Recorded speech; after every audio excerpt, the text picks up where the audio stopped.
आज का विषय है संसदीय स्थायी समितियां। सबसे पहले जानते हैं चर्चा में क्यों हैं। हालिया खबरों के अनुसार 18वीं लोकसभा के लिए विभाग संबंधित संसदीय स्थायी समितियों का गठन अभी तक नहीं किया जा सका है, क्योंकि इन समितियों पर नियंत्रण को लेकर सरकार और विपक्ष के बीच मतभेद है।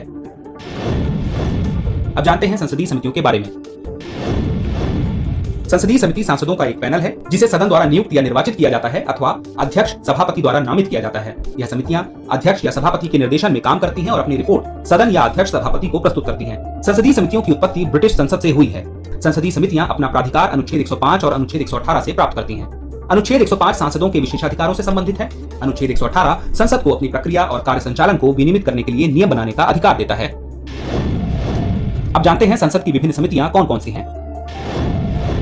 मोटे तौर पर संसदीय समितियां दो प्रकार की होती हैं, स्थायी समितियां और तदर्थ समितियां।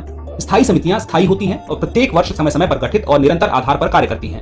स्थायी समितियों को निम्नलिखित 6 श्रेणियों में वर्गीकृत किया जा सकता है। वित्तीय समितियां, विभागीय स्थायी समितियां, जांच समितियां, जांच और नियंत्रण के लिए समितियां, सदन के दिन प्रतिदिन के कामकाज से संबंधित समितियां, हाउस कीपिंग या सर्विस कमेटी। जबकि तदर्थ समितियां अस्थायी होती हैं तथा उन्हें सौंपे गए कार्य के पूरा हो जाने पर उनका अस्तित्व समाप्त हो जाता है। इन्हें आगे जांच समितियों और सलाहकार समितियों में विभाजित किया गया है। प्रमुख तदर्थ समितियां विधेयकों पर प्रवर और संयुक्त समितियां हैं। संसदीय समितियों का महत्व: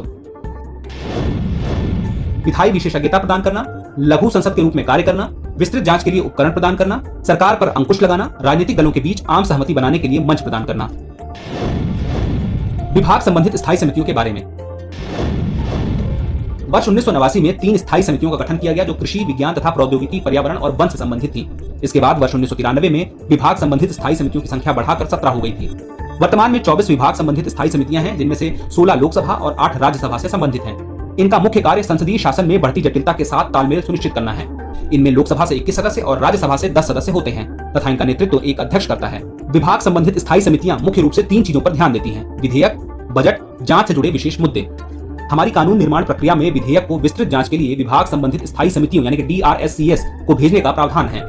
लोकसभा या राज्यसभा में प्रस्तुत किसी भी विधेयक को लोकसभा अध्यक्ष या राज्यसभा के सभापति द्वारा DRSCS को भेजा जा सकता है।